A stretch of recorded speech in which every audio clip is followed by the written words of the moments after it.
All right, we're back at the boat today, and we have the bitter reality of spring boat work. In the back of the car has turned into a mobile boat shop. It's a frightening mess. So yesterday, I was kind of in a hurry to get out of here, so I told my wife just to chuck it all in the back. So I got to get that cleaned out before we get started today. Today I'm going to be working more again on the hull. Yesterday I spent a lot of time on the transom, trying to get the transom all shiny, which you can see it kind of did. I was trying to get some of the raised lettering out of there, and it did take off quite a bit. I actually went over it with some wet 320 grit sandpaper to try to take it down, and that helped out a lot. And then I went over it with some oxidation cleaner and then some polish, and you can see where I spent a lot of time on the letters, and it actually looks more polished. So I'm gonna have to go over this again and get it all smoothed out, and then start working down the hull. And my polisher broke yesterday. I've had a crappy random orbital polisher that I was using, and the foam pad separated from the main part of it, and I guess I could have got a new pad, but the thing was just a piece of junk. So I ended up breaking down and buying a new Makita polisher, spending way more than I really wanted to, but that's a nice tool, so you can't pass up a nice tool when you need one. Okay, yesterday's video got a little messed up, and I got some parts cut out of it. So I think the part I missed was looking at the top side of the boat. I got a lot of the inside, but this boat has some davits in the back here. That's for holding on to a dinghy. And it has a outboard motor lift to lift up an outboard motor. Put it right there. And let's see, there's the engine panel there, the start button and all that stuff. This is the back end, the stern. Winches to pull the ropes. There's a bunch of winches on here. There's 1, 2, 3, 4, and then there's 2 on the boom for the jib halyard and the staysail halyard.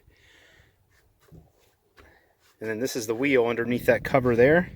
And there's also an instrument panel there that has the autopilot and a depth meter and a wind meter. And the wheel is unique in that it doesn't attach to the pedestal up here like a lot of them do. It actually attaches back here. And then you can open this up here, and it's a direct gear drive to the rudder post. So that's how it steers as a gear drive versus usually the other ones have a cable of some sort that goes around around a horn that goes on the rudder tube and then into the rudder post and then into the pedestal. So they sometimes can fail if the cables fail. But I think the part I missed yesterday, I was talking about the size of this boat compared to my other one. So my other boat was a 28 foot, and this one is a 32 foot, and doesn't seem like it's that much difference. It's only got only like 4 feet difference, but it seems huge when you're standing here. And I think the big part of that is the width, because when you get more length, you also get more width. And this one is a little over 11 feet wide. And I think my last one was somewhere around 9 feet. So that extra 2 feet of width seems like a lot. But it's a pretty decent sized boat coming up from a 28. And it's a nice boat overall. It's got some stuff I need to work on. But overall, decent boat. Okay, so this is what I spent most of the day working on, was getting this darn transom smooth and shiny so I can put the lettering on. And part of the problem was the old letters that were up here were vinyl, and then they protected the gel coat. So every time it had been polished and waxed and everything, the gel coat slowly wears down, and then you end up with a raised spot in the gel coat where the letters were. And not only the last boat, which was named Archangel, but the one before that, which was called Irish Rose, and you could even see some of the letters sticking up from it. So what I did today, or yesterday, I went over it with 320 grit sandpaper, and that took it down, you know, quite a bit, but it left a lot of scratches. So today I went over it with some 600 grit sandpaper, wet sandpaper. Then I went over it with some buffing compound. Then I went over it with some oxidation remover. Then I went over it with some polish, and I think I got it pretty good. I think it's got a pretty good shine right now. And I'll back up if I can get in the sun a little bit. You can see that it got a pretty good shine to it, I think. And you can also see I started on this side of the hull. I got about down to here with the polish. I got a little bit further with the oxidation remover. So almost a half on that side. Then over here on the other side, I got about the same thing, about halfway, except this thing, I think I got all the way down to halfway with the oxidation, and then a quarter of that up to this part here with the polish. And I'm using McGuire's polish and oxidation remover, and I think so far it's been pretty good. It's really polished it up really nice and done a good job. Still a couple of spots here. You can see some oxidized spots. The bow actually is not in bad shape. So the bow probably doesn't need oxidation remover, probably just needs some polish and then wax. And then same thing with the other side. The bow's in pretty good shape.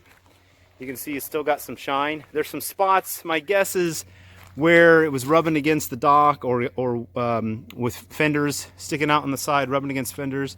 And that has kind of rubbed the gel coat dull in a few spots. So I think what I'm going to do is go over that part right there with the oxidation remover and then do polish the rest of the way. I'm running out of oxidation remover, so that's kind of good. And then this other part right here, I'll do the same thing. I'll hit some oxidation remover on there and then polish the rest of it. Next week I got to paint. So I got to paint the bottom. And I was hoping to make next weekend my last little bit of work, but I'm not sure if I'm going to make it, because I got to put at least a couple of coats on here, hopefully maybe 3 coats, you know, maybe 4 coats if I can, and that's going to take some time. So I don't know, I have to see. That's going to take up a lot of time next weekend, as well as finishing up polishing, but I've got pretty much most of what I need to get done to put it back in the water. Pretty much everything below the deck is what I was aiming for. So the hull waxed, or polished and waxed, bottom painted. I got the I replaced the cutlass bearing inside there, put the stern tube back in yesterday with sealant, put the propeller back on yesterday, and I still have to hook up the dripless shaft seal inside and then reattach or attach, I guess, the propeller shaft to the transmission. It's attached right now with a couple of bolts, just enough so I could get it lined up in the right spot, but I have to finish attaching that to the transmission, and then that should be done for everything that it needs to go in the water. So I don't think I'll finish next weekend, but the weekend after that I think I have a long weekend, so maybe we'll finish then. We'll see. And we're done for the day. And check out that nicely reorganized back seat with my boat shop in tow. And now I got to work on the back seat.